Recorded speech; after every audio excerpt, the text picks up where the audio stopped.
wrap it up with the Knicks. They give him an incomplete. Do you think they even get Donovan Mitchell? No, that they backed out They because of the did. price. Yeah, the owner apparently backed out. Like James Dolan, he doesn't want him Oh, anymore. so what's your give them a grade then?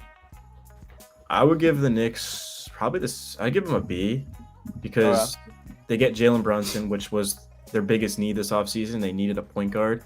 And Brunson statistically is better without Luca on the court. I know a lot of people are like, well, he played with Luca. Well, no, he was better without Luca because Luca's the most ball dominant player in the NBA. Mhm. Jalen Brunson's a stud, bro. He's not an all-star, but he's borderline all-star type of player. When his contract ends, he'll be 29, which is a fantastic move by the Knicks. Isaiah Hartenstein, the last like 10-ish games of the season, he was shooting over 40% from three. We know he can pass. We know he's one of the best rim protectors in the league, statistically speaking. And Mitchell Robinson, you lock him up, 15 million a year for 4 years. Mitchell Robinson has like Rudy Gobert type of potential if he can just get there with his defense. Came out of high school, second round pick. And yeah, Donovan Mitchell would be great, but I'm not giving up 6 first round picks and my entire young core for Donovan Mitchell. You can't win a championship with that guy as your number one option. I could honestly, if he was to go to Brooklyn, man, that'd be scary. I'd love him in Brooklyn, but for the Knicks, like I think the Knicks should just completely just get this going with the young core. Quentin Grimes is another guy to keep an eye on, dude. He was runner up to Summer League MVP. It looks like he's going to start, dude. I think Quentin Grimes is. I think the Knicks are leaning towards starting him at the 2 over Fournier. So wow, Whoa. man, that's going to be awesome to see. Yeah, I made a video on Quinn Grimes being the breakout player because people forget when he played at KU. People forget when he was a 5-star recruit. He was actually a lead guard. He was a point guard. And then when he went to Houston, they made him a wing player. And in the summer league, we started to see some of that shot creation, lead guard tendencies to be displayed again. And I think definitely at the wing position, he's a guy who can easily be a 15 points per game, grab like 5 rebounds, and dish out 3 assists a game easily, I think, while shooting like 36 from three. And gives you good defense too is the big thing with Grimes. Yeah, he's a two-way guy. He's what, 6'6" almost with a 6'10" wingspan or some shit. He's got the length to All be right, a dude, I gotta address these comments, dude, because I'm what's a up? Knicks fan.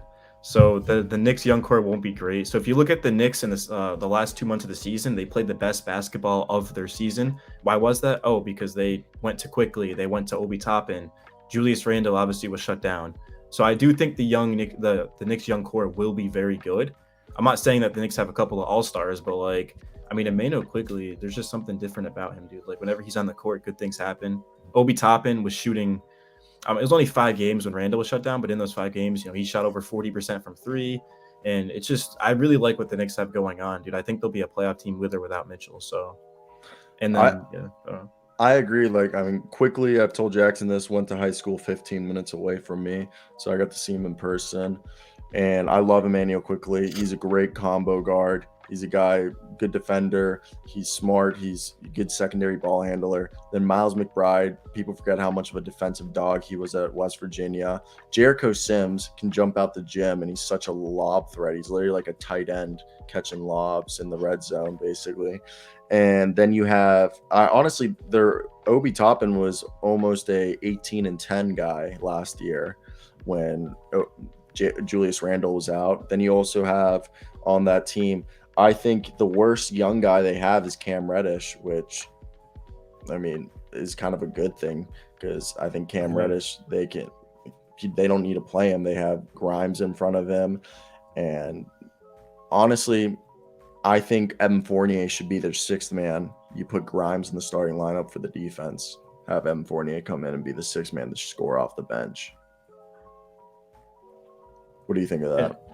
Yeah, so I do agree with Grimes in the starting lineup. But like the thing about Cam Reddish is Coach Thibodeau came out and said, like, dude, why did we trade for this guy? I didn't want him here. Oh, Yeah. let me play him less minutes in New York than he played in Atlanta. The reason why the Hawks traded him is because they didn't have any space for him. The Knicks need a small forward that can defend. I mean, Cam Reddish is what, 6'8" with a 6'10" wingspan. So he's got good size in him. He's a young player. I mean, Anthony Edwards, he was asked in an interview, who's the toughest player you've ever had to guard in your life? And he was like, oh, that's Cam Reddish. So this guy is just not in an NBA rotation when Anthony Edwards, the number one pick, is saying that. So I feel like he just needs a good fit, and I think he'll get that in the Knicks. But it's going to come down to Coach Tip. He has to start believing in these young guys. He was forced to due to injuries. Kemba was injured. Julius Randle was shut down. Who else? There was a couple of like veteran players for the Knicks that just got injured, and that forced Coach Tibb to get these young guys in, and they started to play well. So, yeah, I really do believe in the Knicks. RJ Barrett is going to be probably their best player moving forward. Julius Randle is still in his mid-20s, and we know he was just second-team All-NBA a couple years ago, and he's in the best shape of his life. If you look at the photos, Jericho Sims, you mentioned him, dude. He's fantastic. Doesn't give you anything outside of catching lobs, but he's putbacks. Yeah. He's dope though. I love Jericho Sims. He's just DeAndre Jordan 2.0. Yeah, honestly.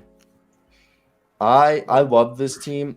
All right, so I interviewed Kevin Schonard of the Hawks.com lead writer, and basically Cam Reddish was he didn't say this, but from what I took from the interview, was a detriment to the Hawks locker room because he kind of was like upset he wasn't having the numbers he wanted to have.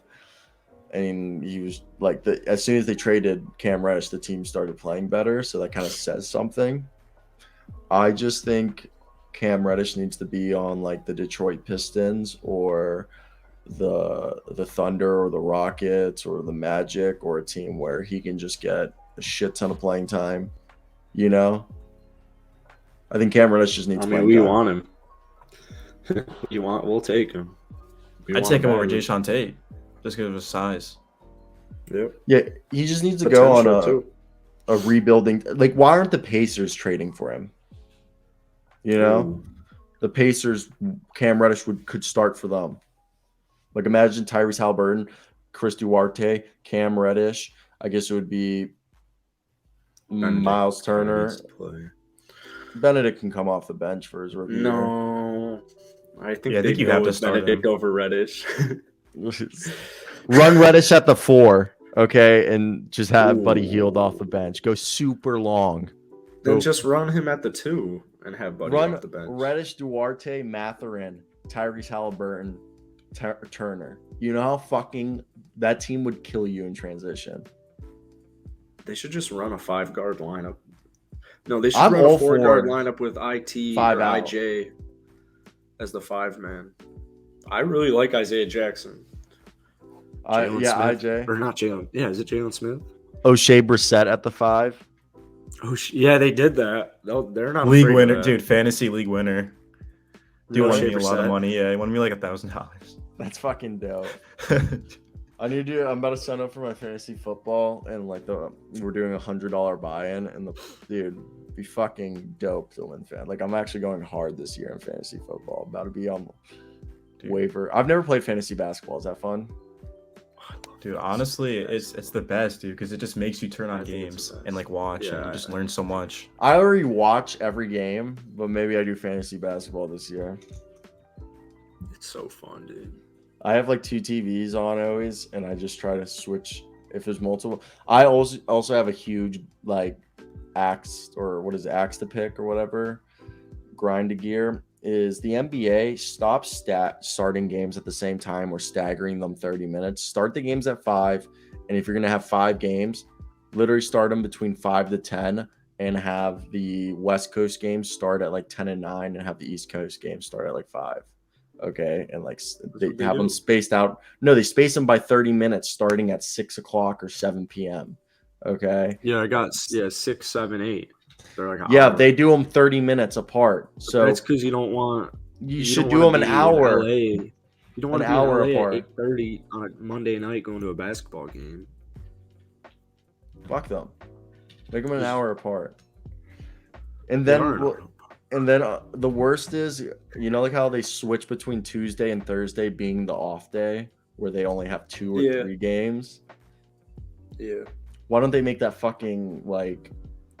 I mean, that is actually Tuesday or Thursday is probably the best, but I don't get why they don't play more games at like noon on a Saturday or Sunday. They always start them I love the noon games. Yeah. They start them at like 2:30 or like 4 p.m. I'm like, bro, you should just have basketball. You should have like 10 games from like noon to 10 p.m. on a Saturday and Sunday. Yeah, like you should have all day Saturday and Sunday NBA every fucking hour. A new game start from noon to 10. The Rockets played the Pistons sometime this past season at like 11 or something. I remember I went and got breakfast and ate it while I was watching Rockets play. It was like so cool.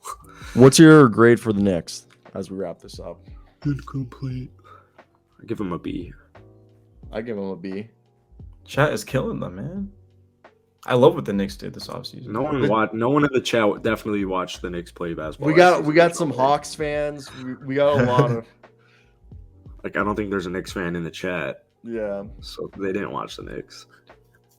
They got like, what was it, 2 or 3 additional first-round picks in the future too during the draft. I think they're loaded. 3. I think it was 3. I think they got 3. They're completely. They moved on from some terrible contracts they gave out.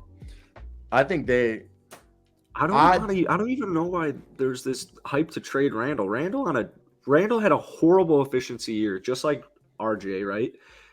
Shot 41% from the field, which is really bad. You don't want that. It's 5% less than his most improved season, but he still dropped 21, 10, and 5. I don't know who's on a down season, and he's in his mid-20s.